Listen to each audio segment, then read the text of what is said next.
All right, everyone, we have to talk about Tommy Robinson again. His lawyer is claiming now that the judge in the case, during his 30-minute long trial, which is a huge miscarriage of justice. There's a lot of updates that I have to talk about here, at least in brief. His lawyer is now claiming that the judge didn't even watch the entire tape of the incident for which he was jailed. That is, at the time, Robinson was apparently on this tape.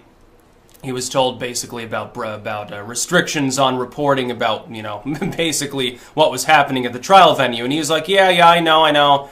And, then goes forth and everything happens. The police come and drag him off to jail, basically, because he basically got railroaded by a kangaroo court. He didn't even get access to his proper lawyer. Had a public defender that I guess told him, oh, just plead guilty, don't worry, the judge will just give you probation again or something. There was some fishy shit going on. They probably do want him to be silenced. I don't think they want him killed, because then he becomes a martyr, and no sane person would ever actually want to kill a public figure that's, maybe that well known.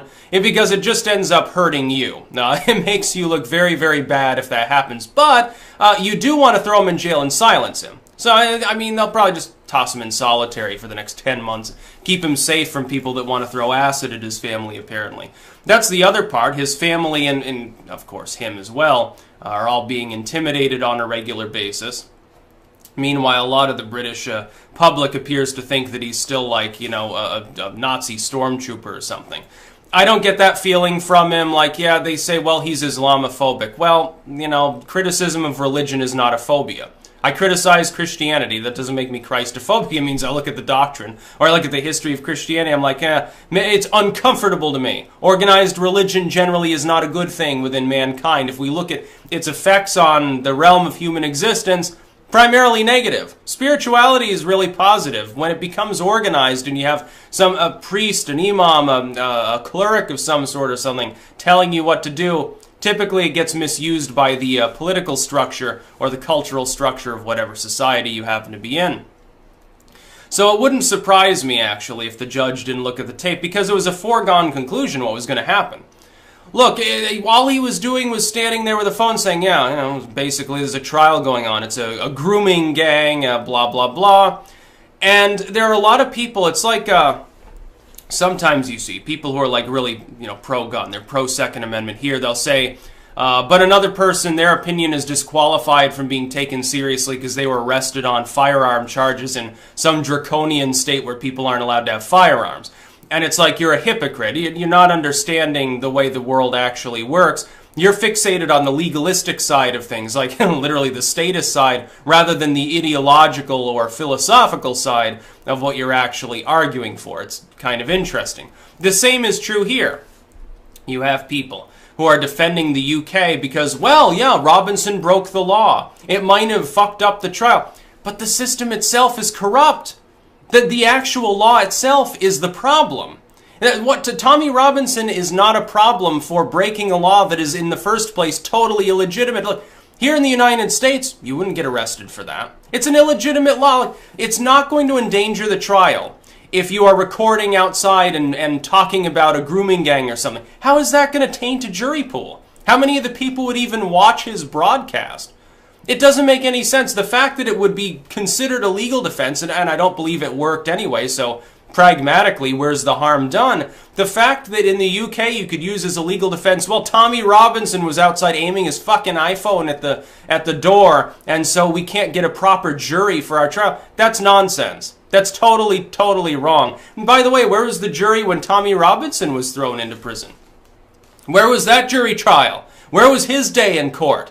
Where was anybody to talk about his case? Oh, that's right, they weren't even allowed to talk about it, because in the UK you don't have freedom of speech. You have whatever the fucking government and whatever local judge happens to tolerate you saying. There you go. It's illegitimate. Therein lies that's the issue that I focus on. It's bigger than just Tommy Robinson. He's one person. But you've got other people being abused in the UK too for speech-related reasons. Someone made a tweet, it was considered offensive, the bobbies show up to write him a ticket. You gotta fucking pay for a TV license even if you don't watch TV. I mean, it's the most asinine, strange, dystopian place I can think of. It's weird, honestly, looking at the way that the UK works from a distance, from this side of the pond. It looks weird how people can stand living that way. It's like, okay, we've got the English breakfast and some good ale, so I guess we don't care. I guess that's how it works. It's like, yeah, I've got my fish and crisps, so I don't really care so much. You know, the government, yeah, the country, we used to be the #1 in the world. We were total empire, biggest in history.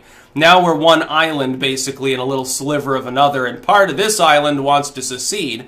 We're slipping behind former colonies as well as other half-assed nations. Yeah, but things are fine. Everything's okay. How can you deal with that? I don't understand it fully. Tommy Robinson broke no legitimate law, and I do take this into consideration when I'm talking about things. Some laws are illegitimate. They are inhumane. They breach the fundamental ethics and principles of simply being human. They leave no human dignity behind, and they shouldn't be enforced. Here in the United States, the drug war. The drug war is legally codified. It's been declared constitutional with kind of faulty logic. That doesn't mean it's just, it doesn't mean it's right, it doesn't mean that it works, and it doesn't mean it is truly on any objective measure constitutional according to the founding principles of this nation. It is an illegitimate war that we wage, and we do it primarily so that some intel heads can get money from cartels. That's fundamentally what it's about, that, and originally we imposed it because of petrochemical industry and pulp paper and things like that. That's why it exists, and then it fed into anti-communist propaganda in the 50s and 60s. That's why we have a drug war today, despite the fact that we can demonstrate that it has failed. We've got decades of history showing that it's failed. It's ruined a lot of lives, far more lives than drugs ruin. We know these things. We can objectively quantify them.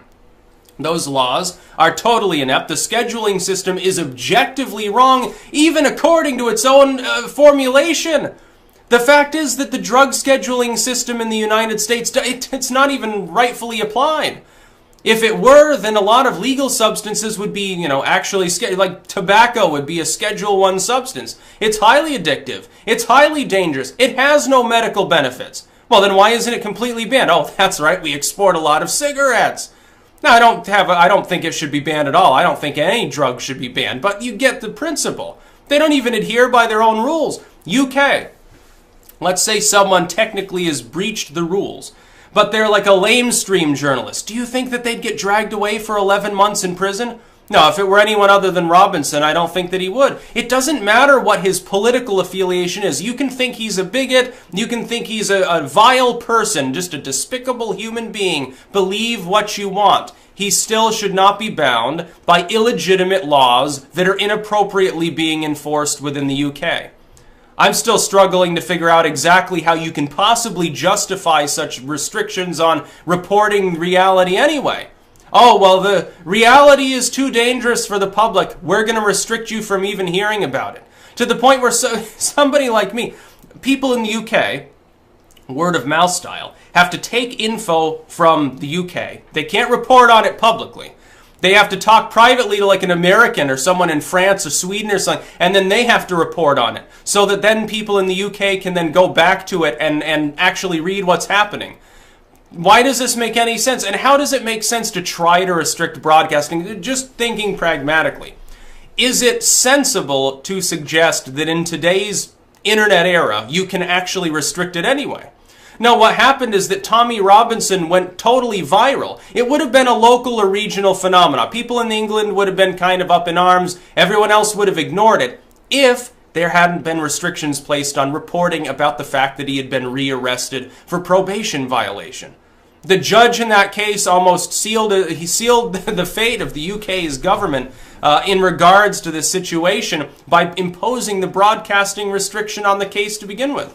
It only lasted a couple days, but for those 2 days, 10 times more people were talking about it, because it was taboo, so it was cool. This is what happens. You can't censor anything, especially not in the information age. Good luck trying. Plenty of people who have been consistently trying to deplatform alt-media voices have learned the hard way. They just come back twice as strong. A few people quit, and, they're like, well, I'm being demoralized because, my YouTube channel got banned. I got banned on Facebook or whatever. My Twitter page got taken down, and now Jack is, abusing me or something. Yeah, but, everyone else just moved to alt-tech. Or they made a new account, or they spread out to other sites, or they did a million other things to push their message, and they become stronger when it happens. And it's going to keep happening. That's why the alt media will win. You simply can't stop it. It's impossible. That's about all. Peace out.